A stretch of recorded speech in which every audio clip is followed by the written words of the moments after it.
I think Obi-Wan might contain some of the best lightsaber fights that we have seen in any Star Wars genre so far. I love that there's a lightsaber throw in there. We know that's one of Vader's things, but a throw, a disarm, and then ending up with both the weapons. I don't think he was even particularly breaking a sweat in this fight.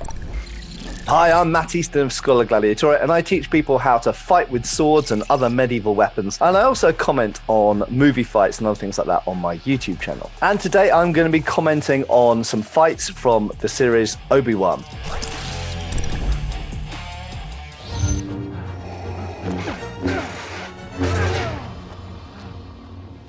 So I always wonder, how does someone like Darth Vader sneak up on someone? And I guess we don't need to worry too deeply about that question. But interesting, he does a couple of horizontal cuts. Actually, in the use of any kind of sword, we actually focus more on downwards and upwards cuts. Horizontal cuts aren't that common, but they are used quite a lot in movie fights for a number of reasons. And he ducks underneath them. I mean, in simple terms, ducking underneath a blow is really, really dangerous. And we wouldn't normally advise people to do that. We'd normally advise them to put their sword, or in this case, lightsaber, in the way, because you can move a weapon quicker than you can duck down, especially more than once. But anyway, he's a Jedi, I guess, so he's got super reaction skills. So obviously the undertone here is that Obi-Wan's playing really defensively, he's intimidated, he's scared, and people do fight completely differently depending on what their mental state is, whether they're angry, whether they're composed and feel masterful and in charge of the fight, or whether they're scared. And in this case, Obi-Wan is acting, if we actually look at the acting of the fight rather than necessarily the mechanics of the sword fighting, he is acting scared. He's acting as someone he doesn't want to be having this fight, and he wants to get away, and that's absolutely fine. And we should always recognize that in any fight, whether it's a fist fight or a knife fight or a sword fight, if one person wants to get away, they're just going to be looking for opportunities to protect themselves for as long enough as it takes to get out of the fight, and that dictates what sort of techniques they're going to use.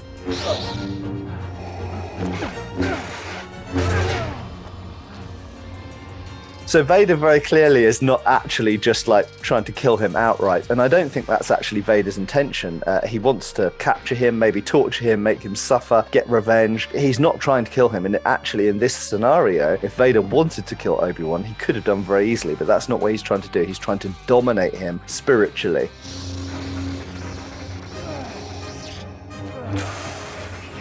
I've mentioned before when we've talked about lightsabers and fights in Star Wars, how the lightsabers stick against each other. And this is something we have to acknowledge. My background is fencing, historical fencing, using historical weapons like long swords and sabers and things like this. And blades slide against each other. If you get two bits of metal, they'll slide. The only time they really bite is when the sharp edges sometimes bite into each other. But even then, even when sharp edges bite into each other, they still usually unbite and slide again. So they're slippery against each other. What we see in Star Wars is something slightly different, and that is that very often the two blades do stick against each other because, of course, these are beams of plasma, so they have some kind of stickiness or adherence, and this changes somewhat the bind. So the bind is when two blades are against each other. So what they do in a bind isn't exactly the same as what we would do in a bind with steel swords. Interesting to see Obi-Wan switch over his hands there to try and get a stronger resistance against Vader's lightsaber. And again, he changes back to a different grip when he changes to a different position in the bind. Very, very interesting detail. And the choreographer and the actors didn't need to do that level of complication, but it's very clearly been rehearsed and specifically done for specific reasons of resistance. And I love that level of detail. And that's something we see in the Obi-Wan series. If you actually really look for it, there is a huge amount of little detail in each of these choreographed fights, and these actors must have trained for weeks and weeks and weeks to get all of these little points in the choreography right, and it's really admirable.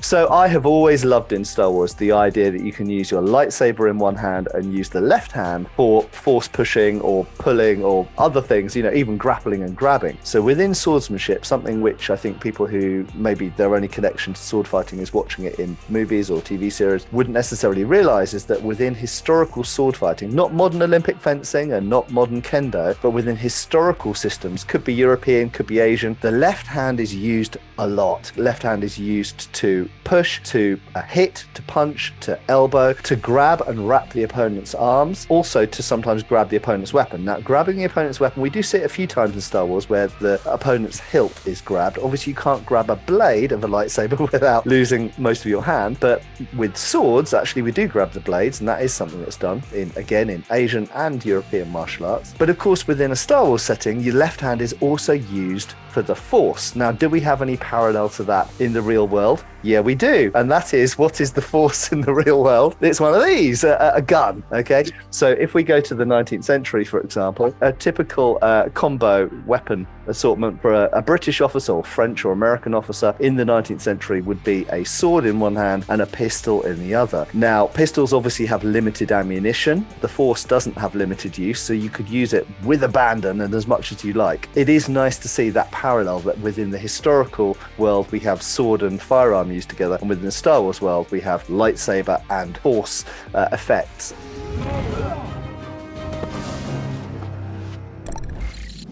Are you ready? Are you?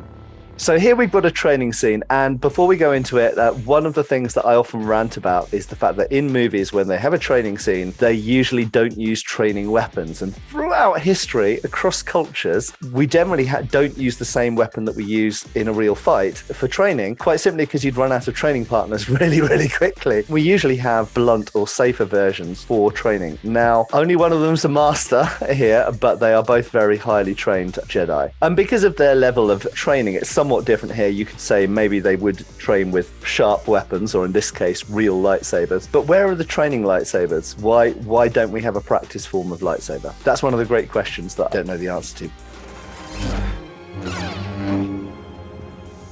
So spinning. There's always a lot of spinning, particularly in the prequels. The prequels were kind of parodied to some extent for it because it reached excessive levels, shall we say. So I have been one of the people that's criticized turning and spinning in fights, but we have to accept it does happen, and it is used, and it is in some traditional martial arts. Spinning with a weapon, some people would criticize it. It does open your back up to being attacked in that moment. But done at the correct time, done in the right way, it can give you great power generation, and it can enable you to traverse to an angle that you wouldn't have been able to achieve otherwise.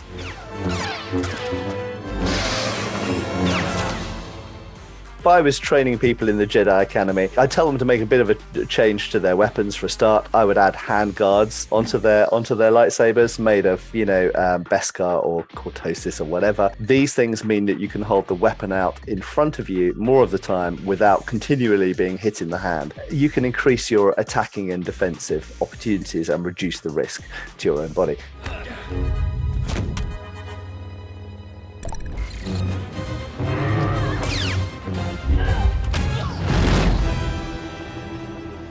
We know Vader can stop blaster shots from Han Solo just with his bare hand, so why wouldn't he be able to stop lightsaber cuts from people who are less powerful than him? And I love that this entire scene is all about showing you how next level Vader is. You might think that Reva is, on the same level as Vader or Obi-Wan, but they're just not. They're on completely different levels. And I love how this scene is engineered just to hammer that point home, that we really have massive disparity in the level that Vader and Obi-Wan are at in their command of the Force, and the level that someone like Reva is at in her command of the Force. Just completely different scale.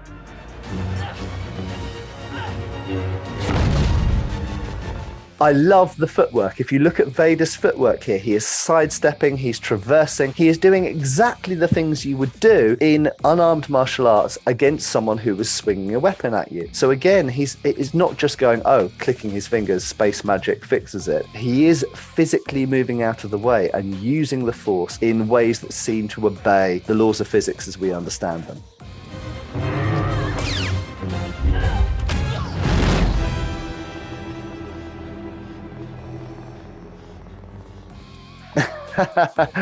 I love that there's a lightsaber throw in there. We know that's one of Vader's things, but a throw, a disarm, and then ending up with both the weapons. I don't think he was even particularly breaking a sweat in this fight. Again, it's with Vader, it's all about domination. He wants to completely morally destroy an opponent completely destroy their morale, not just, only just beat them with a cut or a thrust. He wants to completely crush them. And that's what he's done here. He's given her all the chances of going, look, I can beat you unarmed, or now we use matched weapons. I'm not even breaking a sweat. This is all about completely destroying her spirit, her morale, and everything.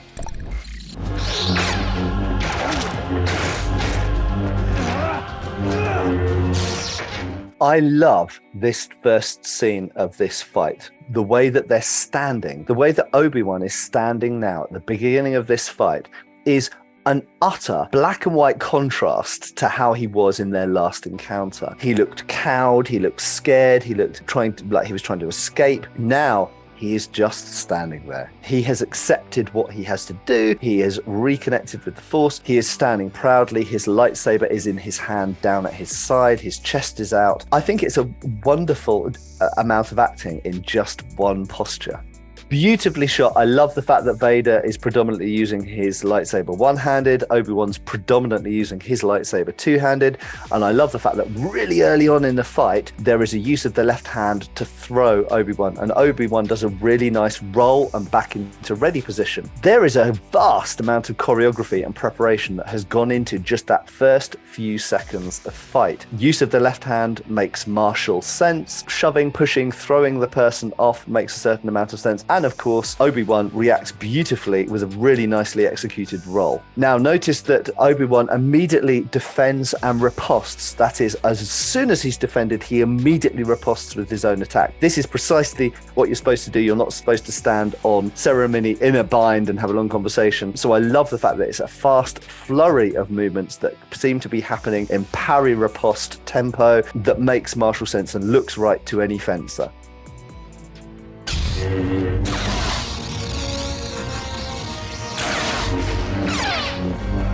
Vader now going to a two-handed stance, which suggests that maybe he's finding this fight a little bit of a challenge. So he's now using all of his strength and leverage. So therefore having to dig deep. This isn't an easy fight for him already. So really interesting, nice detail there where Obi-Wan does a really extended lunge and thrust with the weapon one-handed. I love that. I love that they showed it so clearly. We should see more of that in lightsaber fights, in my opinion. But I also love the fact that Vader avoided it. He voided his body to the side. One of the things, of course, about a thrust is it moves in a straight line. A cut traverses a plane, essentially. In this sense, you could say a thrust is easier to avoid, despite the fact it's maybe more direct and it's longer reaching because it's with the tip of the weapon instead of the edge of the weapon. It is, in a sense, easier to avoid in that you can just step aside of it.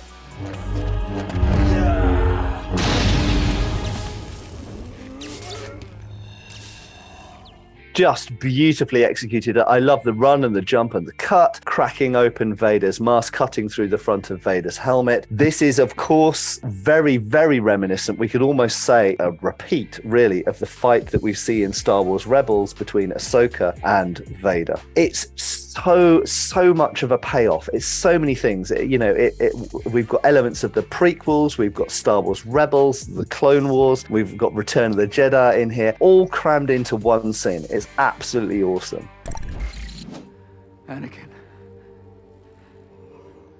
Anakin's gone.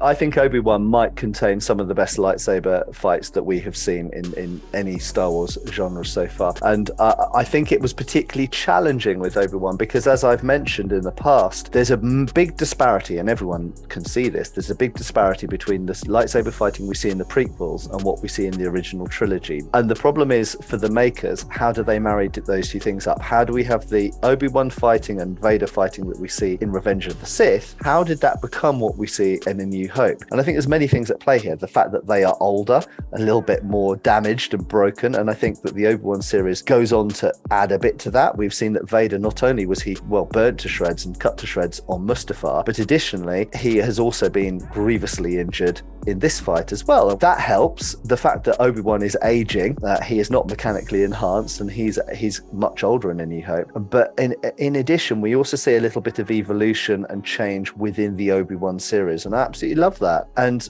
not only do we see a change in Obi-Wan, we see a change in Vader as well. For me personally, I feel like what we saw in this fight was pretty much Vader and Obi-Wan at the height of their powers that we're ever going to see. And I think they did it service. I really think, for me, they gave me exactly what I wanted. In fact, they exceeded what I wanted, because not only did they show awesome force powers, but they showed a level of technicality to the use of their lightsabers and the unarmed techniques, the rolls, the breakfalls, the grabs, attempts at disarms, the counter grabs. Just thought it was brilliant. I was so surprised by how impressed I was.